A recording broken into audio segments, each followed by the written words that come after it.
We begin with football since this is the Friday night pigskin blended in here today. And we had 4 teams last week that were still alive right here in North Central Ohio, had their beliefs that they could still make a run for a state championship. And we've got highlights for every single game that we covered. So let's begin on Friday night with 14th seeded Worcester. They were the highest remaining seeded team still left in the tournament storm, and they gave Green everything they could handle, almost made it to another weekend. Yeah, they almost did. It was actually a really exciting one. I got to be up close, in the action. And Green, man, they're like a college school. I mean, they had flat screen TVs and all that fancy equipment for scouting and whatnot. It was pretty exciting to actually be on their sideline. And their pep band was the biggest one I think I've ever seen. They had 200 members. Yeah, they had a huge band as well, and their student section traveled in droves. It kind of made Worcester's student section look a little silly, but we won't talk about that. But let's just get right into those moving pictures. Let's see. Starting us off is Trevor Van Horn, going to toss this one to his guy Trey Martin, who would take the food right off the plate of the defender and running with it all the way to the end zone to start off the Green Bulldogs 7-0. And like I said, the fans were loving it all night long. They had those big tubes, I don't even know what you call them, but they had a bunch of them. And then Thunder sticks. Van Horn, another pitch and catch to Trey Martin, and he would do the rest, slicing and dicing through the defense. 42 yards, another touchdown for Martin. And the student section, like I mentioned earlier, going absolutely bonkers. I mean, that was one of the biggest student sections I've seen in a while. Worcester now trying to get on the board, and Drew Becker would take a lick as he lets it go, but his guy Micah McKee would go up and get it and finish the play on a 19-yard touchdown catch to put Worcester on the board 14-7. Fourth quarter now, Trevor Van Horn tossing this one out. Third touchdown to Trey Martin, who would also catch his third touchdown of the night, giving Green a 21-7 lead over the Generals. And finally, Worcester trying to mount the comeback now. Leading the charge would be Drew Becker, who would find Zach Harpster for 58 yards on a beautiful lob right into the breadbasket to cut the gap to 7 points. But that's as close as the Generals would get. In the final drive, Drew Becker would unfortunately throw an interception, so that one would end 21-14 in favor of the Bulldogs. And big-time players don't always shine brightest on the biggest stage, but that Trey Martin, that dude was just beaming with greatness. Like you mentioned, the 3 touchdowns, all of them for Green, plus the game-winning interception. I mean, yeah, he was going absolutely nuts. He had 9 catches for 202 yards. His average was 22 yards a catch. 3 touchdowns, like I mentioned earlier, and the game-winning interception. So it's probably a good week at school to be that guy. We cover Worcester throughout the season. We keep an eye on them, of course, in the OCC. They got off to a really slow start, and typically when they get into the playoff storm, it doesn't go well for them. They've lost in the first round each of the last 3 years until this season, where they sneak in at 5-5. They're the number 14 seed, and they do win their first playoff game since 2014. So what do you think that they should categorize this season as? Was it a success, given that they weren't in the OCC title mix, or just the 7 wins? That's actually kind of low for them. What do you think they'll think of this? I think that this is a big W, big season for the Worcester Generals when you see, not to be rude, but teams like Pleasant that made the playoffs this year at around that same seed. I mean, for them to make it that far, a pretty impressive season for Worcester, especially because I actually bet against them earlier in the season. I said that Ashland was going to be a pretty good second half of the season team, but I was proven wrong by the Worcester Generals. Yeah, I think you're right. They get my stamp of approval for sure for, taking that next step. When you win in the playoffs, that's big time. That's next level, and especially at Division II when you're playing a team like Green, the size of the school that they had. So kudos to the Generals for putting on a show, but their season is done. On the other side of the D2 Region 7, the other semifinal going down over there, the Massillon Tigers, boy, they cracked Big Walnut pretty good over at Arlen Field. Hayden Gray, you were there. What happened? Yeah, huge game. It was very similar to that Worcester game. A lot of people from Massillon and Big Walnut, both down near Columbus, traveled really well. In Arlen Field, that was definitely the most packed house I've been at a game down there in quite a while. And a lot of hype around this one. Big Walnut coming in undefeated, 12-0, right. Number 1 seed. But we know Massillon, football's like religion up there. They're going to have a solid group, 10-2 coming in at the 4 seed. So we will find out. I don't think anyone expected such a lopsided score. So let's dive into that and find out exactly how we got there. So like I said, it was a packed house. Massillon, even on the away side, getting that place absolutely packed. A lot of noise impacted that game.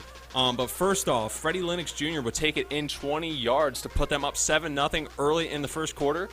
And then another guy, he actually isn't even listed on the official roster given to us at the game, but he sure made a name for himself because Darius McElroy took it in 30 yards on a QB scramble. That's going to get them up 14-0 still early in the first quarter, and he's not going to be done. He's going to take it in again just moments later, 10 yards out.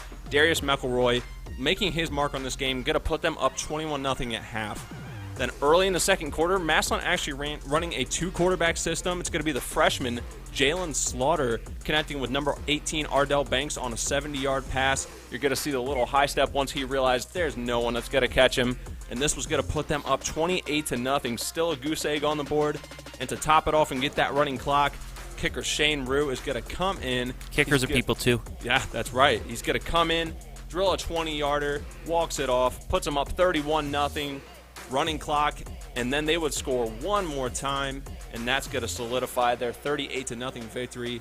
Eagles end an impressive year at 12-1, and the Tigers are going to move on to face the Green Bulldogs, who you just took a look at next week for the regional championship. And it's going to be right back at Arlen Field, too, so you imagine that place is going to be packed out yet again. And not pictured in this highlight, Hayden, was some misfortune at the beginning of the game for Big Walnut. We had talked Saturday about what happened on Friday night. Fill me in early on in the game. Big Walnut, of course, they come in, big expectations, and they just had a couple of things didn't go their way and maybe just weren't able to respond and recover from that. Yeah, the first drive of the game, Big Walnut moved the ball really, really well. They were throwing it with their sophomore quarterback, Jake Neer. He was airing it out, getting what he needed to. Couple big hits, so there was a questionable one on a fourth down. They throw it. Looks like he was going to have a foot in, but he did not, and he took a big blow. So that was a turnover on downs when it could have been 1st and goal on the 2. So that really kind of changed the momentum. Massillon goes down, has their way, after not really successfully being able to do what they wanted to offensively at the beginning. And from there, we talked about how momentum's such a big thing in high school sports. Sure. When they got rolling and the Tiger crowd got into it, it was just very difficult. And it's not a discredit from Big Walnut, but Massillon's got a huge roster, and on that huge roster, they've got a line that probably averages over 300 pounds a pop for each starter. So I think they met their match physically, weren't able to get what they wanted to get going offensively. And Massillon, if I'm the Green Bulldogs after a dogfight with Wooster, they have a big task ahead of them if they want to take down the Tigers next week back at Arlen. So playing at the home of the TY Tigers will be the Tigers. And they've made the state finals each of the last 2 years, Hayden, and they graduated a bunch of guys over the last couple of seasons now playing in the Big Ten and other D1 programs all around the country, so it appears they're reloaded again, huh? They're not taking a season off. No, and one thing that was super interesting to me was the balance of the quarterbacks for them, Darius McElroy and Jalen Slaughter, who's just a freshman. At first I thought maybe they were dealing, one or the other with some minor injuries. No, they ran a 2-quarterback system because they found it was working, and both of them bring different things. McElroy's more of a scrambler, but Jalen Slaughter's got a heck of an arm, so they can do it with multiple guys. So that makes you dangerous in the postseason. Arguably the most storied high school football program in the entire country on Friday night. Let's flip the script now over to Saturday, where arguably the most storied team in the history of the Buckeye State for small schools, definitely Newark Catholic, making their 38th playoff appearance. That's what the Bulldogs were dealing with. They were going for their 27th regional championship. East Knox looking to get to their second.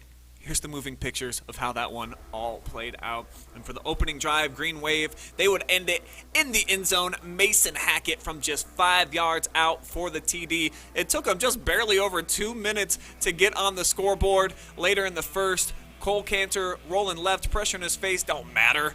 Doesn't affect the throw. In stride to Brandon Buchanan. It was 15-0 in favor of the Green Wave. Let's time travel now. Midway through the second, Shane Knepp caught 5 balls on this drive. This one counts for 6 points, folks.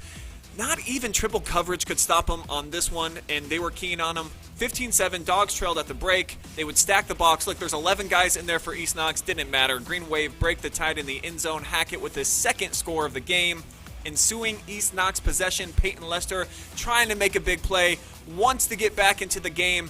but he's going to be intercepted. The Dogs actually had 4 turnovers in this game. That's something that they've done so well all season, was just not give it to the opponent.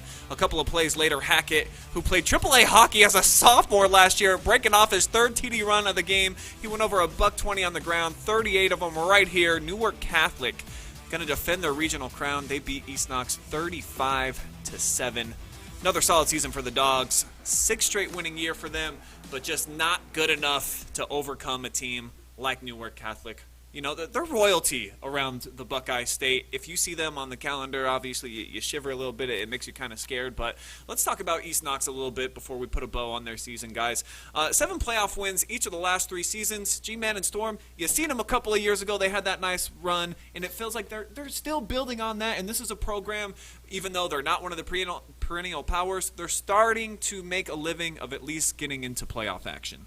Yeah, definitely. And I think that the playoffs are becoming a precedent there. You know, they don't look for the conference crown as much anymore. I think they're headed to the playoffs, and I think that they're obviously getting the conference crown will help you get there. But I think their focus is the playoffs, because once they get in there, man, regardless of their record, I feel like they always have a chance to go deep, because of the Cinderella story behind East Knox is really remarkable. It's like out of a movie. Once you get in there, you get a win, you just start rolling, and you just don't look back. And regardless of records, they're ready to go out there and defend Chet Looney Stadium or wherever they have to go and bring back a win to Howard, Ohio. And that they did last week, too. You know, they had to play 2 of the most storied programs in the history of the state. They beat Gloucester Trimble last week. Newark Catholic, too much for them. But you mentioned, you know, that they were going after conference championships previously. They did get it this year, K-Mac Trav. This is one of the guys that got a piece of it. And Shane Knepp and Lester, the senior class, you know, they were so good. How are you going to remember the 2021 version of East Knox? I remember them as a team that didn't stop fighting. They had 2 losses in the middle of the season that really people thought they were done. They couldn't get that K-Mac championship, but they kept fighting. They knocked off Highland, a very good team, ended up sharing the K-Mac with. They ended up getting a couple other wins. They were down late to Trimble and pulled off the big win, but just, you know, didn't have enough of the magic left, I guess, to pull off another win against Newark Catholic. And I think Lester, you know, in that Trimble game, threw a couple of those passes that could have been intercepted if it went 1 inch one way or the other, and I think those passes did go that way for him on Saturday night. Those 4 turnovers ended up being the big difference in that loss. Newark Catholic, they basically only had to rush 4 guys all night, and their bigs up front were good enough to get pressure on Lester. I believe he was sacked 4 times in the game as well. You know, there's levels to everything, folks, and Newark Catholic kind of on a level of their own as far as small school football programs in the state of Ohio. They're in it every single year in the Final Four. All right, guys, Crestview and Cary, they met in the playoffs for a 2nd straight year on Saturday night, and the exact same result from 2020 played out again in 2021. G-Man, what was the story here? Well, we all thought coming in, Crestview might be able to put up a fight in this one, but not really. It really was never close, and it's going to be the same result as last year, literally the same exact score, 42-14. Cary would take down Crestview, but let's roll the moving pictures and really see what happened. We're going to start off things with Derek Lonsway. This guy was really the start for Cary that got them going. He had a couple rushing touchdowns. Here's one.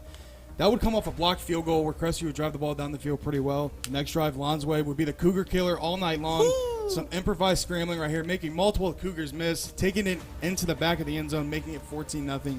In favor of the Devils, and 30 seconds left. Hayden Kuhn's going to throw a pick 6 right here. One of the best corners in this area in football. Bryce Conti is going to take it all the way to the back of the end zone. 21-0 in favor of Cary, and then they would just lean on their 270-pound tailback, Jordan Vallejo. He's going to get cut down here, but it doesn't matter. Touchdown for Cary, 28-0 in favor of the Devils.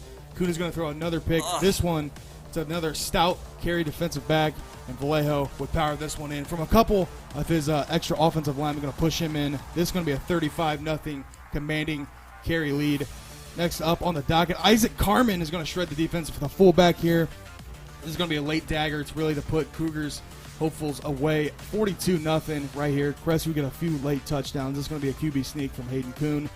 And then on the next drive, Hayden Kuhn is going to throw it up to Addison Raymer. He's going to sneak past the defense and take it into the end zone for 6, which is an incredible play here. We believe this is the winding seconds of the game, maybe a few seconds left. Going to get behind the defense. Addison Raymer finish off their season with a touchdown, 42-14. as Carey would pick up a big win. Vallejo would finish with 13 carries for 109 yards. Lonsway would add 93 yards on 13 carries and only 38 passing yards for Carey. So they did it really with that offensive front and that running back. All right, let's talk more about the Blue Devils in just a second. But first, let's kind of wrap up Crestview's season. I think arguably maybe the best in program history. 12 wins, 2 of them coming in the playoffs. But the fact that they just got slapped by Carey, you think that they will remember this as an iconic season like it was up till this point? Well, I think they have to. I believe this is the farthest Crestview has went in program history in the playoffs to a regional semifinal. They were so close to making it to state, but their arch nemesis man in the playoffs has been Carey, and I think the biggest thing is the offense and defensive line for Carey. I mean, they're grown men. I've said it multiple times throughout these shows. They're like 6'3", 320 pounds. Like, you are not moving them. They could not run the ball whatsoever. Connor Morris could not get loose. I mean, there were no rush lanes. All they had to do was rush 4. They forced Hayden Kuhn out of the pocket, and then they got some of the best defensive backs in Carey. So it's a historical season for Crestview. I think they have to remember it. They had some of the ups and downs of the season, but, man, it was a lot of ups. Nobody really thought Crestview was going to get it done, but heck of a season for the Cougars. As they were really doubted, but they got it done this year. Shout out to them. Yeah, Carey said they was going to go cougar hunting. Boy, they weren't lying, and obviously they're not missing very many meals up there. I don't know exactly what they're putting in the nutritional bars or whatever for these Blue Devils, but there's some big boys, no question about it. Is that really what sparks their engine, is just the fact they're just bigger than you? To be honest, yeah. I mean, when you have a 275-pound running back, like, you don't want to tackle him for 4 quarters. You might want to tackle him for the first quarter, but by the 4th quarter, you're like, you know what? I don't even want to tackle him. I'm just going to hurt myself. And then the offensive line, they just move bodies. And Derek Lonsway is such an athletic player. He makes multiple defenders miss each time he touches the rock. I think Carey, they're going to be a scary team, and with Liberty Benton upsetting Archibald, they might be able to make a run here. Yeah, we're going to dive more into the brackets here in just a moment, but one more highlight from Saturday night, and it's probably, the best tradition of any program that we have right here in our own backyard. The Lucas Cubs looking to get to the regional finals for the 4th consecutive year, but they would have to get through the Downton Bulldogs in order to do it. Travis Berardi was there. What's the story with this one? It was really the story of the first half, Brian.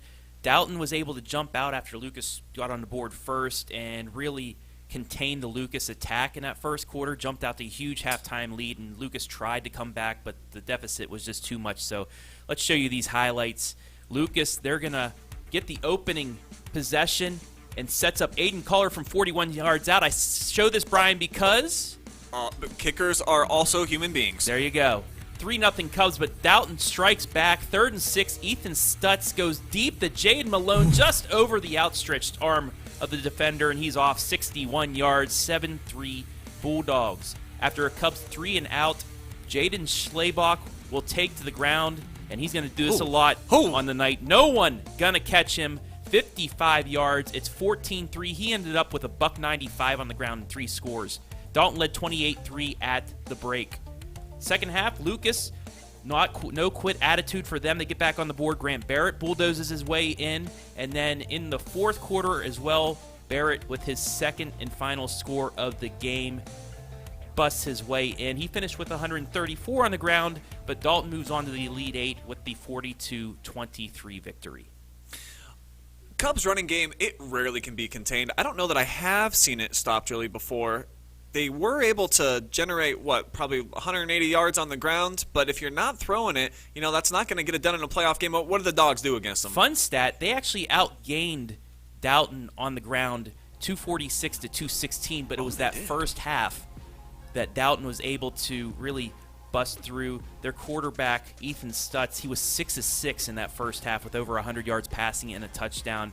And Schlebach was already close to 100 yards rushing. It was the second half where Lucas was starting to move the ball, get down there. Barrett with the 2 scores, over 100 yards rushing. But that first half, they had an interception in the Downton end zone that really hurt things when it was 14-3. That could have got them back on the board. A couple mistakes, a couple penalties that pushed them back, forced them to throw the ball, and they were unable to. And it really hurt the Cubs. They outscored Downton in the second half, but it was the first half that made the difference. And for a team like Lucas, playing from behind, especially in a deficit like that, just not suited for what they're trying to do. Yeah, they could probably play maybe 10 points down, 7 points down, but when it's multiple scores like that, 14, 21 points, just the way that Lucas slowly moves up the field, it's just not fit for them to do that.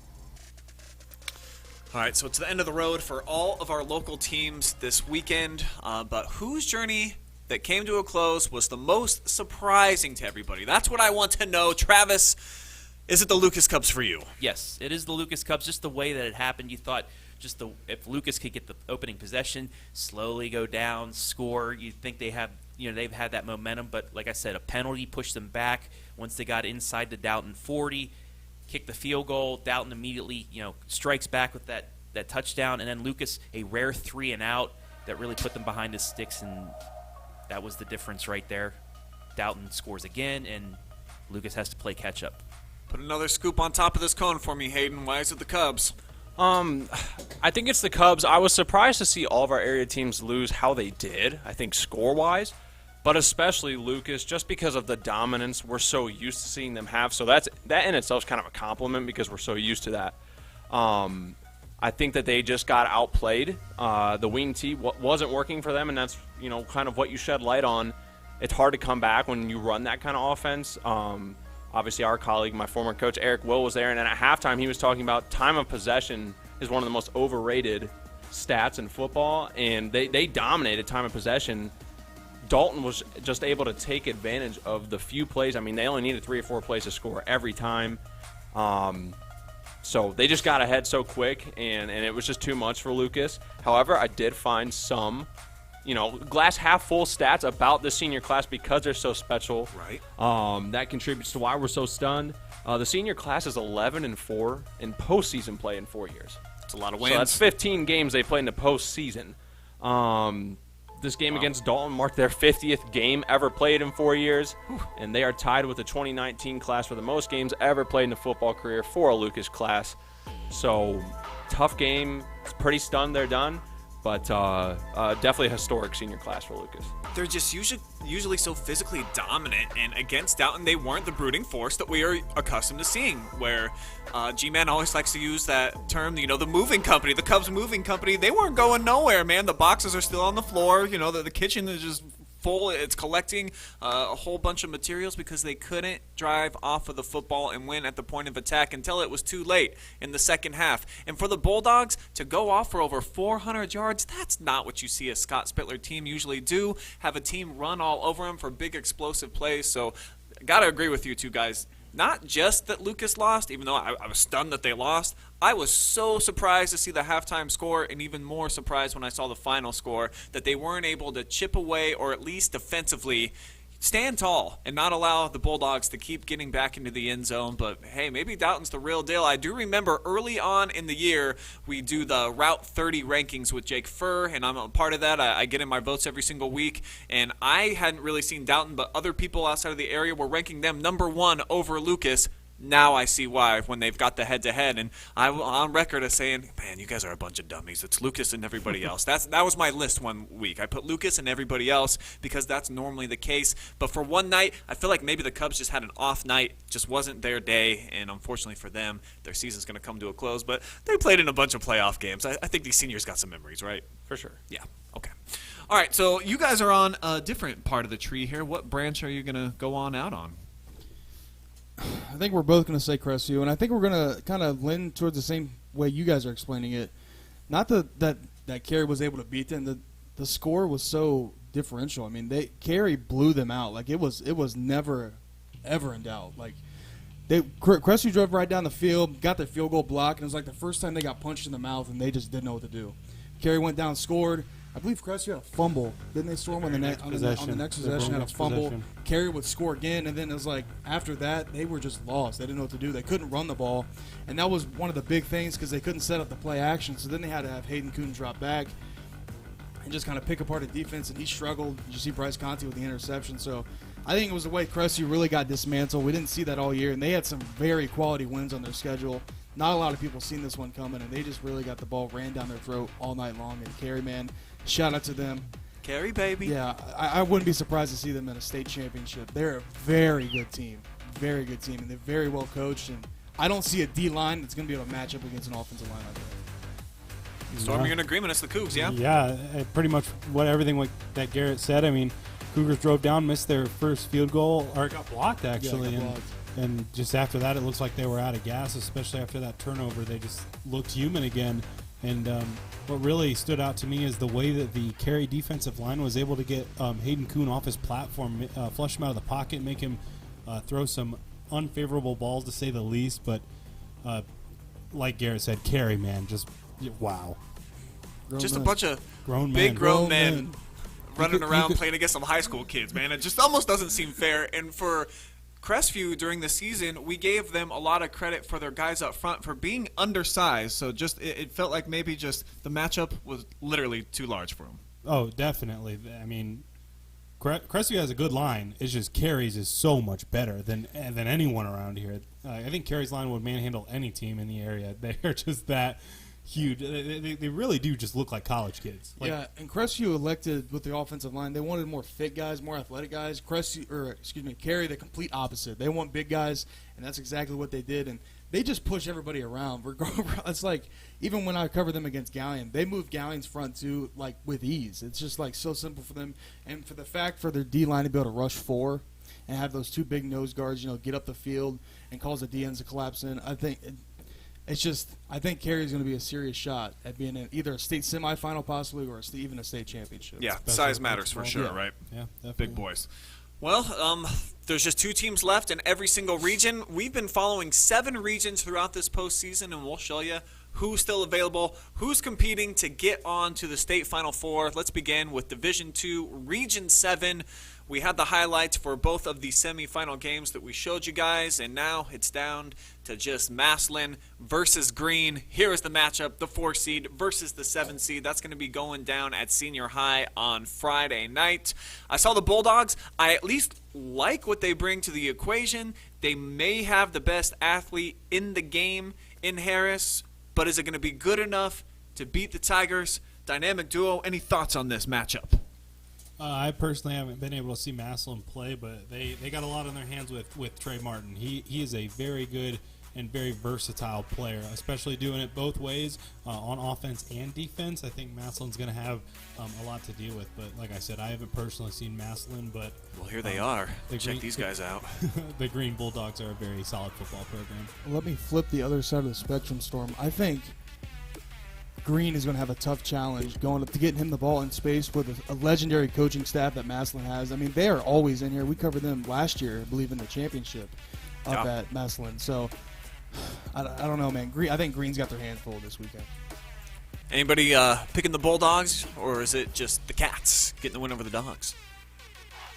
I think Massillon, they always don't have trouble getting through the region. It's when you get to that state semifinal and that state final that really, it's the roadblock for them. When's the last time they won an OHSAA playoff state championship? Never. They've won those AP championships way back in the day, but they always get to that state championship. They always get to Canton, and then they can't get the job done. Is this year the year that they finally do, Brian? I'm going to tell you after this week, I would like to see them.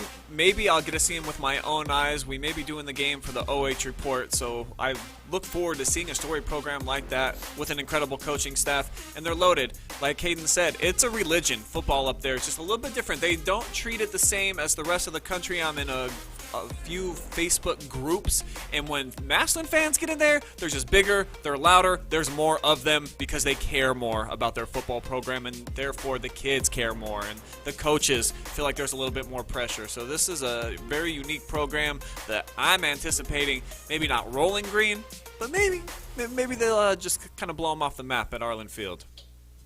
Hayden, any thoughts?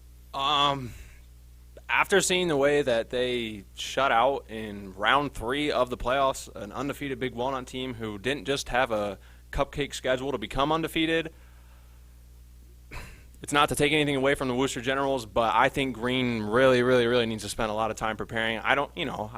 You want more competitive, so I don't hope it's an absolute dismantling of them, but I think Massillon, if they're able to do what they want like they did last Friday, I think it could be another in-and-out business trip for the Tigers like they treated it because, that's just who they are. And I think they have enough talent roster-wise to get it done this year. So we'll see.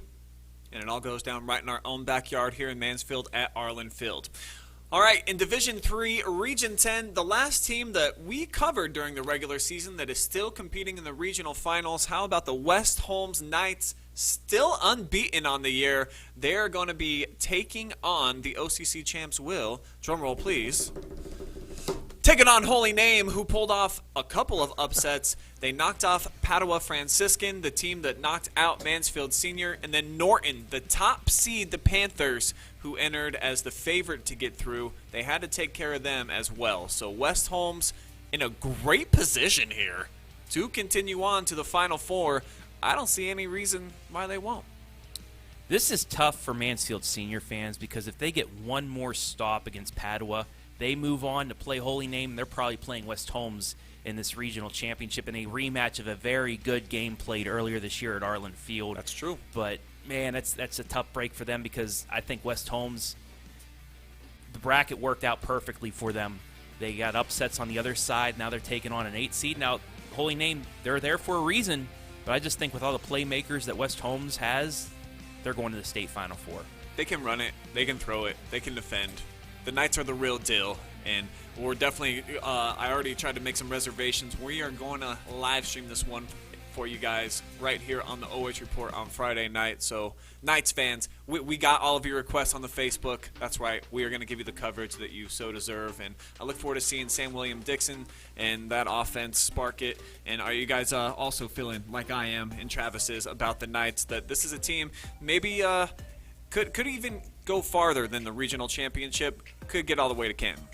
Yeah, I think I do agree. I'm honestly surprised and shocked that they were not the first seed.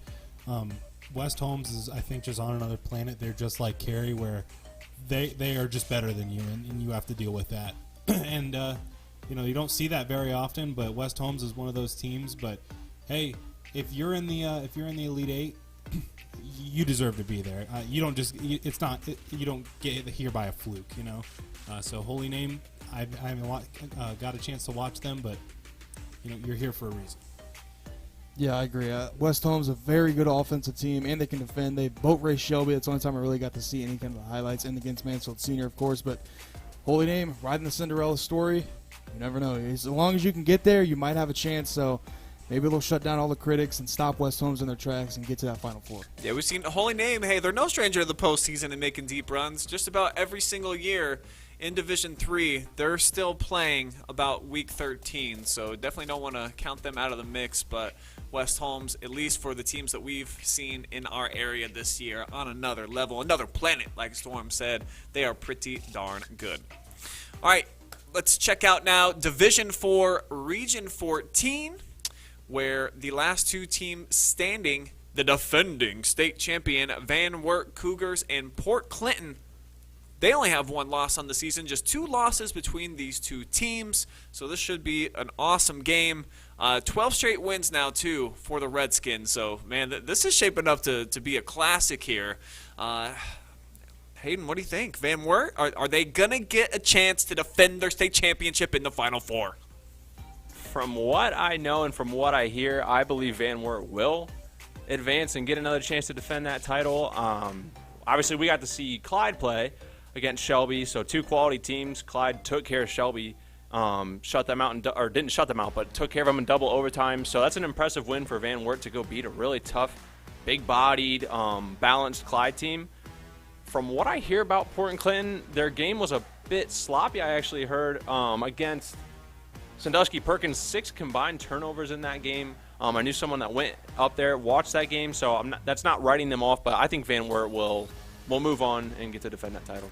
In Port Clinton, their only loss of the regular season, I'm almost positive, was to Sandusky Perkins by like 1 point. So they were able to exercise that, get that monkey off their back, and move on. But is it going to be good enough to take on the Cougars, who you saw win the state title and lift that big trophy at Canton last year? Yeah, you thought with the players that Van Wert was losing that maybe they didn't have enough to get back, but just the tough conference that Van Wert plays in, it gets them ready. Their lone loss was to a St. Mary's Memorial team who just lost this week to an undefeated Baden team. They've knocked off, I believe, 9 straight games since losing in week number 5 to St. Mary's Memorial, and none of the games after that were close. They playing with, I guess, a chip on their shoulder, having lost their first game in forever, it seems like, and They've just steamrolled opponents. They've given up 0.77, 14 a couple times, 20 a couple times, but nobody has scored over 20 points against this team. So they're playing their best football at the right time, and it seems like they're trying to get their way back to Canton this year for another state championship attempt. Yeah, definitely should be a good game there. Port Clinton taking on Van Wert for the Region 14 championship. In Division 6, Region 22, we saw a big upset this last week. Archbald came in. They were undefeated. Liberty Center, the 5 seed, gave them that first L of the year.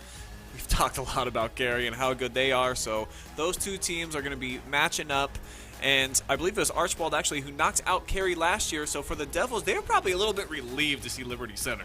Oh, yeah, definitely. I think it's also just a big shock to everyone that Archibald got knocked out. I mean, I think we were really expecting to see either Crestview and Archibald or Cary and Archibald. I think that was the lock everyone had. But like we were talking about earlier, Cary, they're just like West Holmes. They are just better than you, and there's nothing you can do about it. So that's a scary matchup for anyone.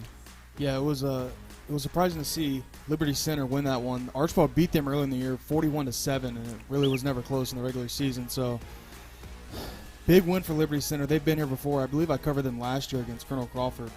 And so, Cary got beat by Archibald this year, getting away from them. Now they're going to have to take on Liberty Center. I like their chances, man. I think they're going to be in the Final Four. Devils won 12 in a row. They've got the momentum rolling right now into the regional final. We got the moving pictures here. When you got guys that big that can dance like Cinderella out of a tackle and then take it into the end zone, I think your opponent's in trouble. So Cary could be moving on to the state Final Four. All right, let's check out Region 23 now of Division 6. And Fort Fry, their only loss of the season came to Lima Central Catholic. West Jefferson, their only loss to Mechanicsburg, who was 12-0 until last week. So another 2 big-time program matchup going head-to-head. Something's got to give. The Rough Riders roughed up Northmore earlier in their tournament run to get to this point, knocking off Fairland last week, and then Fort Fry knocking off Barnesville, the number 4 seed. So this is Southern Ohio football down there in the Central District. Travis, what do you think about this one? Well, West Jefferson has one of the most balanced football teams, I believe, in Division 6. You saw what they did against those Golden Knights, who are now on the basketball court getting ready for their season because they just completely steamrolled them 2 weeks ago. Fort Fry, though, constantly playing in regional championships and regional semifinals. They've been here before. They're 11-1. Like you said, their lone loss was a 7-point defeat to Lima Central Catholic. They've given up 9, 6, 6, and 7 in their previous 4 games. Wow. And have scored over 35 points in each of those as well for Fort Fry. So this could be a shootout in this regional championship between Fort Fry and the Rough Riders of West Jefferson.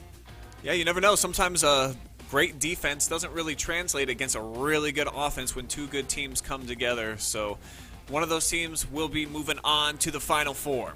In Division 7, Region 25, we know Lucas not going to be there this season for the first time in a while. They were looking for their 4th straight trip, but the defending regional champions, JFK, they're going to get the undisputed WCAL champions in Downton, who, as we were talking about, they were number 1 on the Route 30 rankings for a while, so this team no slouch at all.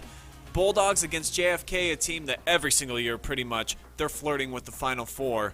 What do you think about Downton and their chances of winning, Hayden? Since you saw them last week, do they have the pieces? I think they do, and one of the things when we take a look at this bracket, you kind of like when you get to this point. Obviously, Storm said it earlier, any team that's gotten to this point in the postseason, it's not by fluke. You deserve to be there, and I kind of like when you're looking at that bracket, you get to the point where I kind of just toss those seeds to the wayside, kind of like you brought up. Some people chose Dalton to kind of be better than Lucas. Lucas still got that 1 seed on the Route 30 rankings, but sometimes that's just used as motivation, and I think they've got the pieces. Obviously, JFK, this is nothing new to them, so they kind of have maybe the upper hand in the mindset and just the preparedness level. But if the game against Lucas gives us any indication, I think that a team like Dalton has the pieces, has the ability to take down a power like Lucas, knowing what they're going to do and have the stamina to make it through that game. I think they give themselves a good chance. That should be a darn good game. Yeah, they look really good. JFK, you guys remember much about them from last year? I remember that they were loaded, and then they were shut down Lucas, shut them out. Yeah, they're really good, but I don't know, man. Dalton, like you said, was at the top of a lot of people's lists, and they knocked off the number 1 seed, Lucas, obviously. So I don't know. It's so hard to judge games right now in this stage of the bracket, just because every team here is so good. So I don't know. JFK is really good, but on the other hand, Dalton is also just phenomenal. JFK puts up a lot of points. Their last couple games, 34, 35, 57, 62, and 35, and most of them are playoff opponents. So Dalton's defense is going to step up. They stepped up against Lucas and really shut down that running game. They're going to do the same if they want to pick up a big win and get to the Final Four. In Region 27 now, we are going to have a rematch from last year's championship game. Newark Catholic going to be taking on Shadyside. Last year was a really low-scoring affair. 10-7 was the final score. The Green Wave, of course, advanced like they seemingly do every single year. I forget how many Final Four appearances they have, something like 28. Kind of crazy. I think I'm the only person who's seen either of these teams, even though, Travis, you saw Shadyside last year. But Newark Catholic, what they do is they have great balance on offense. They're very, very well coached. They can go no huddle and get up to the line of scrimmage when they want to, and or they can let the play clock melt down. And I feel like there's a lot of psychological warfare that goes on with this team where they just know how to play football against you, and then they got some big bodies up front. They don't have to blitz, and they can still get pressure. So for the Green Wave to get on to the Final Four, I think that they're a likely pick, and this is a team. They got a AAA hockey player from last year who's running for them now and doing a great job, almost over 2,000 yards, gets in the end zone often. You think Shadyside has the type of athletes and program that can compete with a Newark Catholic? Well, Shadyside, that's another one of those programs that has made runs. They played in state championships here in the past 20 years. And this is a team that has given up more than 21 points once. And that was on Saturday night against River in their second showdown. They won 43-28. This was a younger team last year, too, that brings a lot back from that team that knocked off East Knox 14-0 and then fell 10-7 on a late field goal. So, Shadyside, they have the want to get back here, and they want to get that payback from last year. Are so close to making it back to the state Final Four. But the coaching staff down there at Shadyside, they've been there since I was in high school. And before that coaching staff was there since my parents were in high school. It's one of those programs that just, they're based off of everything that they've done in the past, and they continue to build. And this is a team, they're not going to be afraid of what's on the front of Newark Catholic's jerseys or anything like that. They're going to come in, they're going to want payback. And I think it's going to be a really good game once again. Yeah, definitely was last year. Just a 3-point decision is what sent the Green Wave on to the Final Four. So that's going to do it for our bracket breakdown, though, folks. The 6 different regions that we've been keeping an eye on throughout the year. That's how they've all shaken out up to this point. So some great games are going to be on the menu coming up on Friday and Saturday. We're going to take a quick commercial timeout. When we come back, we're going to talk about the state Final Four for volleyball and soccer, and then tell you our opinions on the Browns and the Buckeyes. Are they worthy contenders? That's on the way. Headquartered in Valley City, Ohio, MTD Products is a leader in the outdoor power equipment industry. We create products that help consumers build memories. Whether it's inspiring people to care for a public garden or enjoy their backyard with family and friends, community is at the heart of what we do at MTD Products. We're looking for people who want to be a part of our future and who are dedicated to cutting-edge product innovation and outstanding customer service. We'll provide you with the necessary tools for success in your career at MTD and help inspire people to care for and enjoy the outdoors around the world.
but that's all behind us now. We're going to turn the page and move on to volleyball, and we have been flying with the Monroeville Eagles all postseason long. They made it to the Nutter Center in the state Final Four, and just an awesome team. You know, great emotional story, playing for a lost teammate and, you know, playing really, really well, too. This team was just flat out loaded. Hayden Gray and Travis Berardi, you covered them throughout the entire tournament. First, give me your thoughts on this team as a whole and how you think they're going to be remembered out there in Monroeville. Hayden, this is a program that's got a lot of tradition. I think that they're going to be remembered very well. They have a lot of tradition, as you brought up. This isn't a stage that they haven't been to before. But, you know, each year brings a different story. The story this year really special, what they've been able to do and what they were ultimately able to get to. The Nutter Center, it was a big environment. Both schools traveled really well. And I think they handled the stage well. There's a lot of emotions that get poured into that. And they were taking on a St. Henry team that also is very historic, has a lot of experience getting here as well. So I think they did a good job of handling the pressure of playing under those big lights. And they handled a lot of adversity. Both of these teams really haven't been challenged much in the postseason leading up to this. So they were faced with some situations I don't think they've ever seen, and they handled it so well. They kept their composure, and even talking to us after the game, they took the time to come talk to us. And just all these young ladies are just so professional about the way they go at it. You can tell they have a bond that's really strong. They're well coached. And I'm sure none of them wanted this to come to a close, but hopefully I think that they still think they accomplished what they wanted to, and it had a lot of purpose, and I know they made a community very, very proud. So it was an absolute blast getting to go do their games and jump on this story and run with them all the way down to Dayton. Yeah, well said. Take me through the final chapter, though, Travis, at the Nutter Center in the state Final Four. I watched the match. It was a really good match, but St. Henry, they just had a couple of girls with flamethrowers on their arms. Like, this was a really tough opponent. As Hayden said, they hadn't seen anything like this yet to this point. Yeah, St. Henry had two tall, really athletic outside hitters that were able to really control the first and the third sets especially. They kind of shocked Monroeville in that first set. Got the big win, but in the second set, Monroeville, they played their type of volleyball. They eked out the 26-24 victory to tie the match up. Third set, once again, St. Henry, just played their game, got to the outside hitters. Serving was one of the big things. I think they had 13 or 14 aces in the match, which was unlike Monroeville with all these reception errors for them.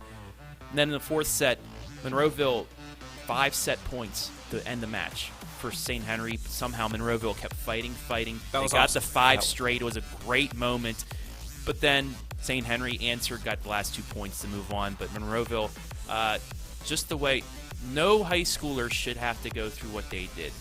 Back when I was a junior, my best friend, she passed away in a plane crash. School, one of the best known people. Everybody loved her. It really just shut everybody down. And I know how it feels, kind of, but for them to honor her, get back out on the court, and make the run they did after that happened is just phenomenal. They rallied around each other. They rallied around the town. They rallied around the school, and they brought everybody back, and it kind of helped heal.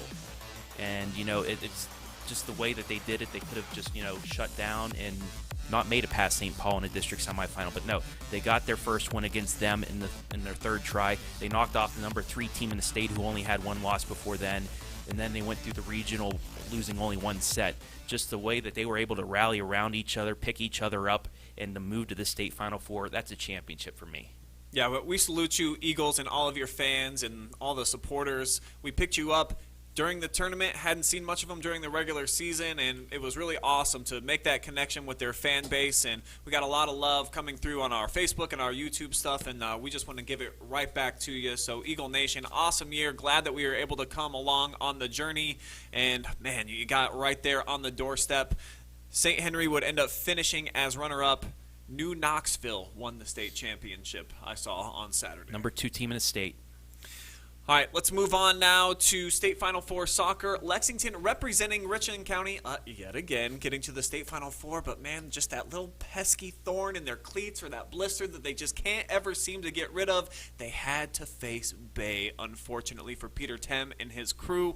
And Bay, one of those teams just on another level. I think as far as Division II soccer programs go, they only have 2 state championships, but oh my gosh, are they there every single season, and the Rockets are loaded yet again this year.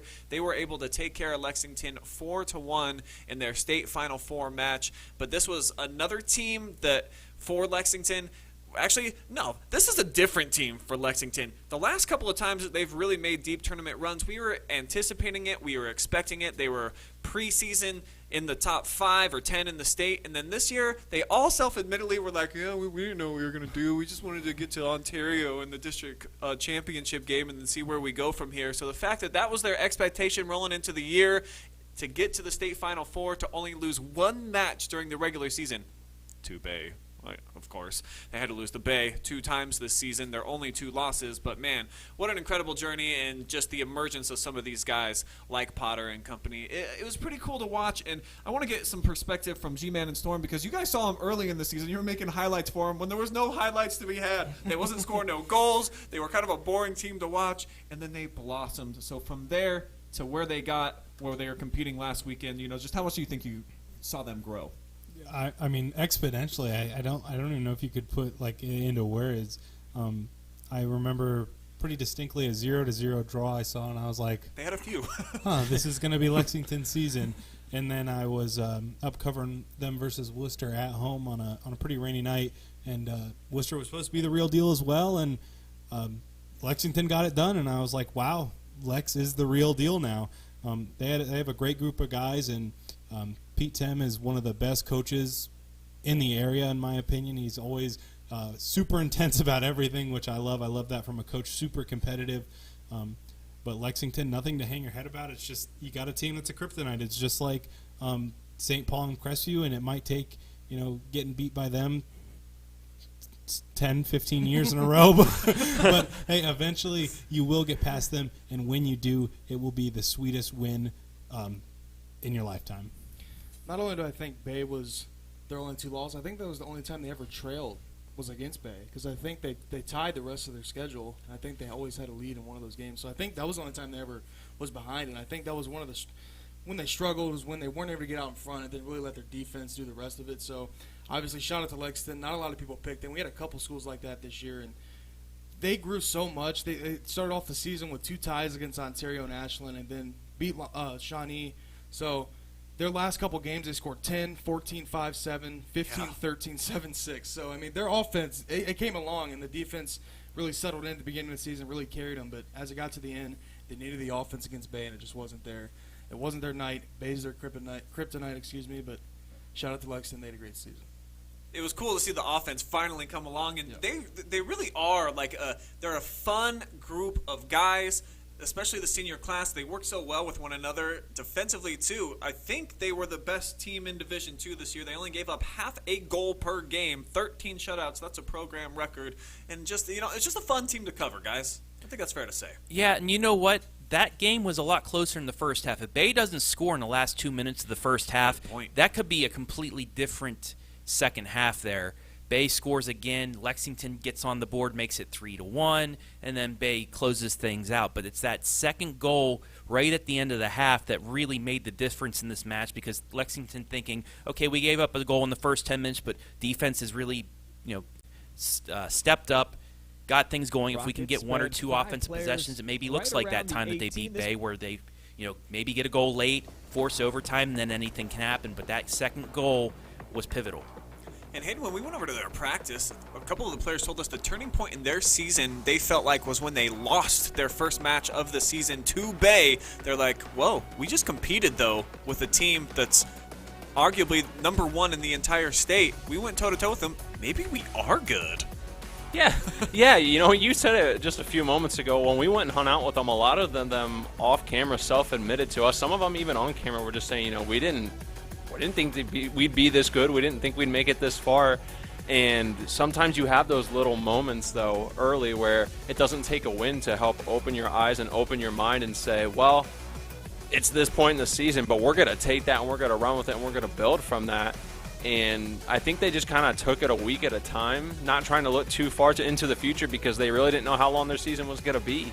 So I think that they are just a super great group of guys. They're fun, and I think they let that momentum and that kind of feeling, that team camaraderie, run with them. I know Coach talked about, like high school kids are so, every year they change a little bit. Every group of guys is going to be different. And so I think they kind of finally found what clicked for them just in little things going about their week, and that was kind of able to help them get to where they did. Which was another state Final Four, 2 in the last 3 seasons. They did actually knock off Bay a couple of years ago to get there, so it's not that full kryptonite feeling like Crestview's had against St. Paul. They did taste victory once, but that's the only time that they've ever beat them. Now they're starting to put them on the schedule for the regular season, and of course the Rockets did get them again this year 2 times. But hey, another great season, 16-2-4 overall for Lexington, so just wanted to put you guys on display right here on the OH.Report one final time. Had a great season, and you were a lot of fun to watch. And, some of those Lex players also were competing yesterday at the North Central Ohio Coaches Association All-Star Game, where Mother Nature also showed up. I didn't know that she was invited, and she just started spitting snow all over the place. And I guess they've never had snow for this All-Star Game before, so it turned out to be quite a sight where kids were making snow angels and there were snowmen, and it became more part of the game than the actual game, I think, just being out there in the snow. So it got us as a group out here at the OH.Report kind of thinking about what were some of our craziest sporting event memories where we truly had to deal with the elements.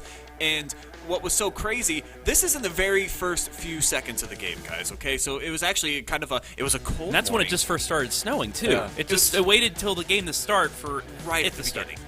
And you can see there's just a few more white flakes coming through about 10 minutes later, and then a few more white flakes coming through, and then the deeper and deeper they got into the game, to the point where for the girls' game, it was an entirely covered field. But enough about them. We have the whole live stream if you want to watch it on the OH.Report on our Facebook and our YouTube. Them guys were having a fun time, of course. What was a fun time, Travis, that you can remember in some elements for a sporting event? I think mine still takes the cake. It was last year. It was the regional quarterfinal, East Knox Shady Side. It was that playoff week where we had the severe thunderstorms go through and delay everything. Well, my setup before East Knox's press box had internet, I was on the visitors' side in the bleachers. Well, we thought rain was coming, so I had 3 cardboard boxes that my laptop and the switcher and all the other stuff were in. Put some garbage bags over top. I had you guys gave me a little mini umbrella type deal that I put behind me, and I just stood there, couldn't move. It was pouring down rain. I had just a cardboard box with a paper bag over top of it, and that is how I was able to ride that out. But that was unique to say the least. Yeah, you got that live and free coverage out there, though. You can watch it on replay still if you'd like to. But it was nuts. What a crazy experience just being in the visitors' bleachers to call Bulldogs games last year. That was something that was just something that you just can't all experience in a lifetime. Storm, what is it for you that really was unexpected? I think me and Garrett kind of share one here. A couple of years ago when East Knox made that really, really crazy playoff run. And I don't know why we just didn't know how to dress for winter, but we didn't. Still don't. One of you walked in with shorts today. We actually both walked in with shorts Yeah. today. And we were just crazy cold the whole time. And we never got the memo. We never got the memo that it got cold in November and that's winter time. It was severely cold too. It was it really was cold. like 20 degrees and. Well, coming from Crestview, you guys aren't used to playoff football, so you just didn't know. Oh. Right? Was that Oh, man. too much? Haverhill will not like that comment. Well, they're starting to get it going, but back in their day. But yeah, it was just a really, really cold 3 or 4 weeks in a row. Yeah. And Coach Chip Pozdorak, I think I'm pronouncing her name. yeah. Close enough. Yeah. She would always bring us gloves, and every week she would be like, "You guys need to dress warmer. You're gonna get sick." And we would still, I think we would show up just so she would, come in and be like, Yeah. "Hey, here's some gloves," Yeah. So I guess that would be our craziest weather-related story, not involving any kind of precipitation, just severely cold. Yeah, freezing. For the East Knox, Final Four. And one year we hid in the Marion Harding bathroom during halftime. You remember that? Because it was heated. It was heated. It was so cold. Okay, real quickly, because it's going to show up on my time hop tomorrow, 1 year ago to the date tomorrow at the Browns game against the Texans. So it's kind of a beautiful, clear day a la yesterday, and then all of a sudden they start the national anthem, and a storm cloud, a crazy one, formed right over top of us, and just in the course of 1 minute. I have not ever seen anything like this. I actually have a video of it. I think it's on OH.Report, actually. It comes through, and it's so wild. Everyone's getting blown around. It's like Travis's cardboard box would have not survived this. They actually had to take a 40-minute timeout right after the national anthem and make sure that everybody could go run and take some cover. So that was kind of crazy. I do have one more story to share after Hayden. What do you got for me? Probably in terms of going to events and covering stuff for the OH.Report, probably yesterday would be the wildest weather story. I agree. The soccer goalies literally bumped the ball, and about 5 pounds worth of snow just fell off Look of at that precipitation on the field. That was nuts. Yeah. Yeah. So enough said. The pictures tell the story. But, I mean, so that for covering stuff and going to it like that, probably yesterday. Maybe in stuff that I've played in. I mean, we saw it when Storm did Clear Fork Shelby a few weeks ago. I guess, like, things that I played in, playing at Skiles for 4 years, I've seen plenty of those where it's not really a football field. It's just like a mashed potatoes, as Eric would say. Yeah, mashed potatoes, just a field of gravy. So maybe that. So, but yeah, yesterday it was nuts. I think it fit the game perfectly as an all-star game. Once you got over just how bone-chilling cold it was, I think the guys had a lot of fun. It just felt more like a backyard game. God forbid any of them. Thankfully, I don't think anyone got hurt because that was a real concern. But I think they had fun. It kind of just felt more of that all-star game-esque. And some of them looking like G and Storm out there, no, long pants or anything, going in the soccer shorts playing. That's how you do it. Some just have a little bit more man in them than the average folk, Travis. And I am not one of those people. Real quick story for you guys. My freshman year of track, you want to talk about bone-chilling cold. So we're at an event, and it's early on in the year, and it's just one of those type of days. And it's starting to get later and later into the day, and it's getting colder and colder and colder. All my events are done. I'm very happy about that. But the 4x800 was still to come, and we had some stud runners on the team, some seniors, that were not interested in competing because they didn't want to get hurt. It was that cold. It was that bad of a day. So they're like, freshmen, you guys are going to be running the 4x800. All of us thought we were done for the day. We get dragged out there. So, there's a couple of us not really interested in running. So I talked my friend Eric. I was like, all right, man, you're going first. All you have to do is jump the gun. Just if you go off the line first, we don't have to run. I slipped him $5, told him I was going to buy him his lunch. But what Eric did, because it was so windy and cold, he jumped so fast at the beginning that the guy that shoots off the gun, the judge, thought that he was just like, hey, give him the benefit of the doubt. Usually they don't let you have a second opportunity. So he jumped so bad and acted it so horribly that they made him get on the starting line again and do it, and then he jumped the gun again, to his credit. So I didn't have to run that 4x800. None of us do. So Eric Havrilla, I salute you. Thank you for that. You earned that $5. I cannot believe that he false started 2 times in a row to get us out of that event. It was good stuff. All right, guys. The Buckeyes dropped 59 on Purdue on Saturday. Not sure if you saw. Yeah, they're really starting to light it up offensively. I know that they gave up 30, and, that's what Effie James said that really bothered him. Buckeyes fans, sometimes it just seems like they can't really fully be happy unless we whoop a team like 80-0. Normally that doesn't happen, but sometimes it does. This team, I think, has the capabilities of doing that, but are they good enough, guys, to win the national championship? Can the Buckeyes be a real contender? They are in the Final Four right now if it were to start today. What do you think, G-Man? Buckeyes, can they get it done? Can they compete with the heavyweights?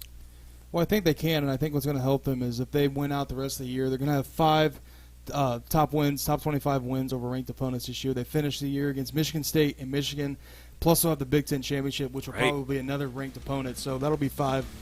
So I think that they're going to be able to compete, and I think we're sitting at 4, Georgia's at 1. If that matchup happens, it's going to be, I believe, top offense versus top defense. So that one's going to be strength on strength. And Ohio State's defense started the year very shaky. They've come along a little bit, held a Penn State team, to very low points. So I think if the offense gets going, we can score 60 really at any given time. So Yeah. I think if we get in, we have a good shot at winning it. But Georgia's team, I think, is going to be the toughest matchup we have. What do you think, Storm? Oh, my bad. I'm not really a big college football guy, but Ohio State's always just one of those teams, man. They're always good. It really seems like in all of college football, it's kind of the same 4 teams every year, and Ohio State just happens to be one of them. So, yeah, I think they have a pretty decent shot. Their offense is full firepower as per usual. I think it's just going to come down to the defense. Can they lock it down when it matters most? And that's going to be the big question, and I think that's the question that everyone has right now.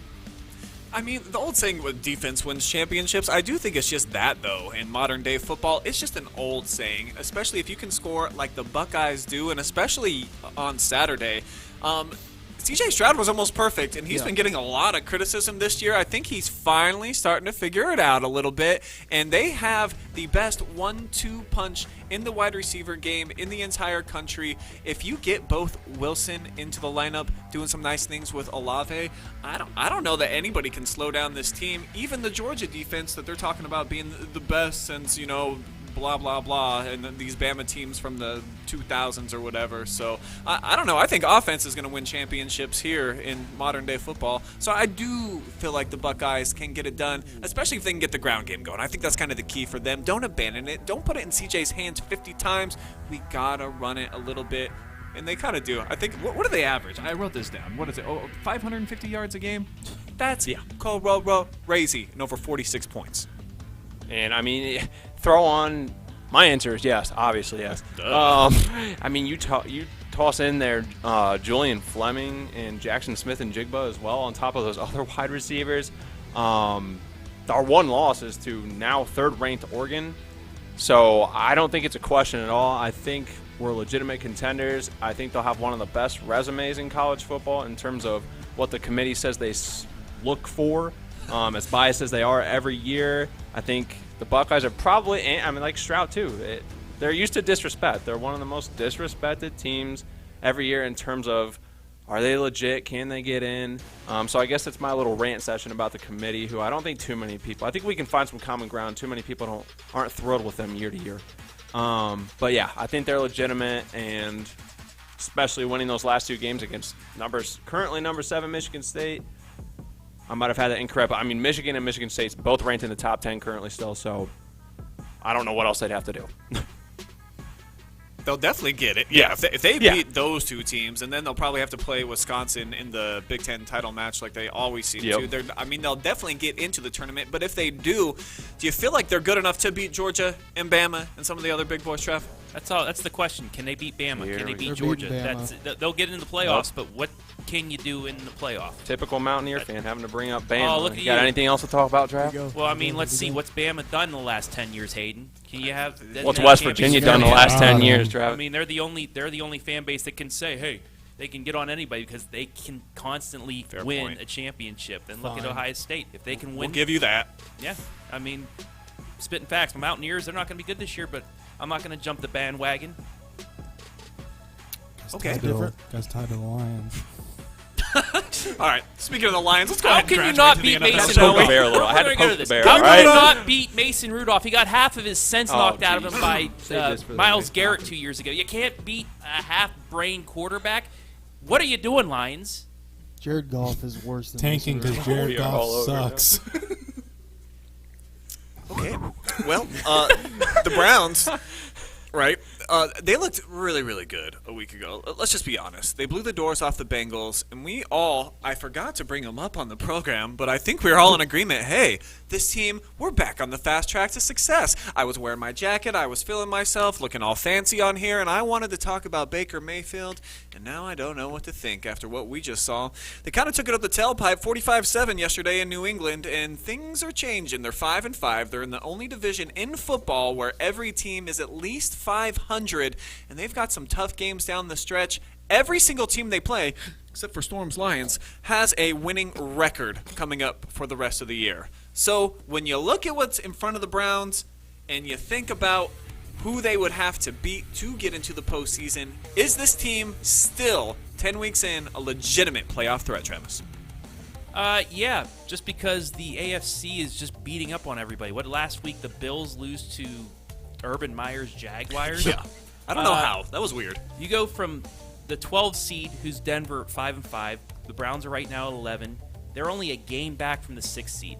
So that's not even the last spot in the playoffs. True. From 6 to 11, it's a game. It's a game and a half. The Steelers actually somehow tied the Lions and moved up in the AFC because the team's losing. They moved up from 6th to 5th. Then you have Kansas City at 6-4. So this is wide open. Anybody but Miami, New York Jets, Jacksonville, and Houston still has a legit shot at not only making the last couple seeds, but possibly a 5 or a 6. Well, let's go from one Steeler fan to the next, Hayden, and lay it on us. You really believe in the Browns to get in the playoffs? Well, and here we go, because my answer is going to just, everyone's going to be like, well, he's a Steelers fan. Of course he's going to. Boo! Oh, sorry. Go ahead and talk. I might reduce it back from I put trending towards a no. So it's not a definite no, but I think it's trending in that They're on their way. direction. And I'm saying this as a Steelers fan who just tied with the Lions. So, don't come at me. I'm not out here saying that They're we're still Super going to Bowl come contenders. at you. Everybody's going to still come at you. So I'm not saying we're so much better than them, but I beat just them. I don't know. They're too inconsistent for me right now to give a definite answer. I've got to see with the games that they have left. They've got a tough schedule left, so I think if they prove themselves against those teams, which would get them the wins in turn, then yes, they will. But it'll be interesting, especially having to play Baltimore 2 weeks in a row. Yeah, that comes right after the Detroit week. Lions fans, are you worried about the Browns? Or not so much? I put on the document that we all share that they had about as good a chance as the Lions, but I'd like to redact that statement, I think. I don't know. If Baker plays consistently and as good as he can play, they'll be fine. I don't think that them getting rid of OBJ inherently made them worse or better. I think it's something that the team had to do, but it's just I don't know how they're not getting it done. They have such a good team on paper, but they just can't put it together. They can't find a way to play consistently well together. And I think it really all does start with Baker. He has to play more consistent, to just play better more often. And I know that's kind of a cop-out answer, but I don't know. But the most exciting thing to me is we'll see if MCDC, old Motor City Dan Campbell, has something to say about. Dan Campbell's going to have something to say. Yeah, he's going to have something to say. There's no question about that. I actually, I have a much different opinion than you, Storm. I don't think Baker Mayfield really matters that much. You can put in Case Keenum, and we're kind of the same offense. We just need Nick Chubb in the lineup. We need Kareem Hunt in the lineup. We have the best offensive line in football, period. You can try to argue with me, but it's true. The Browns got some big boys up front. They just got paid, too, Yeah, so a they're lot ready of to get money. fed out on the field. If we have our top two backs, we are good enough to be any team in the AFC can and do get those wins in some big games. And defensively, we have a great defensive front. When we're healthy in the secondary, the Browns are pretty legit. But if we have to rely on Baker Mayfield, we're like a lion with a broken jaw. We can't eat. We're like a fish with one fin. We don't get very far. So while I support my quarterback, I love him, I like the moxie that he brings to the table, he just can't carry the team on his back. We tried to give him weapons, and it doesn't matter. We just need the run game. So I don't know what my answer is. Yes, I guess, but we just need our running backs back. That's what we do. We run the football, and we play defense. We don't throw it that good. I appreciate you not being being the one Browns fan I've met that's not totally obsessed with Baker. So thank you. I like him. Oh, I want to hang out, Baker. Well, Don't take it wrong. but I think not- you're pretty yeah. good. It's just not that much better than Case Keenum. He's Sorry, okay. G. He's okay. 0-15-2. Yeah, the one guy in a victory shirt on Monday. Please speak. Well, I think the Browns are basically almost a must-win every week from here on out. Considering the division that they're in, you can't overlook the Lions. I mean, they've gave almost every team they Look at this played. Yeah, a run not for just their the money. Steelers. I They're a mean, tough Justin team. Tucker had to kick a 67-yard field goal to beat them. After this week, the Browns play 500 teams or above. The Ravens twice, Packers, Bengals, and Steelers. There's really not any wiggle room there. Like if you lose the Steelers and Bengals, you're pretty much out. Like you're probably last in the division. But as you mentioned, Brian, the Browns definitely need a running game to set up Baker Mayfield. He's one of the better play action quarterbacks that is in the NFL. I think he struggles when he's down by a couple touchdowns and they need him to drop back. Same as Kirk Cousins. Need him to drop back and just pick up the defense apart. I don't think he can. But the good news is they do control their own destiny. If they beat these division teams, they could beat number 1 in the AFC North. So I guess time will tell here in the next coming week, especially those big games against the Ravens. Can't overlook the Lions, but do I think you guys got a better shot than the Steelers? And Big Ben, old man Ben, I do. With the run game, Lions. yeah, I don't want to get it twisted. Baker Mayfield, with the run game, very good. Yeah. Very sharp. I think he is the best play-action quarterback in football, period. He puts it on the money when he needs to. But if we can't run the football, when we have Dearness Johnson and guys that we're signing off of the streets running the football for us, it makes it hard. That's all I got for my Browns. I would like to see us pick up a win against the Lions. It'd definitely make me feel good. If we drop that one, boy, You might not want to come in. Maybe you'll tie. Is this I is this know. the curse of Art I'll Modell? run a limo out. Still, come to work you know, in. you guys got a good team, and then injuries, really hurt your season. It seems like you guys are still kind of cursed. Could it be the curse taking over, or is it just you still have a chance of doing something special this year? of course there's always a chance, Travis, in Cleveland. Believeland is what they call that place. Lions I still believe have in a them. chance. We just got to get our guys back. That's going to do it for our show. mathematically We appreciate you guys eliminated yet. watching out there live on the Facebook and the YouTubes, but that's it for me and Hayden and G, Storm, Travis, all the guys. We'll be back next Monday, though, if you want to see us again.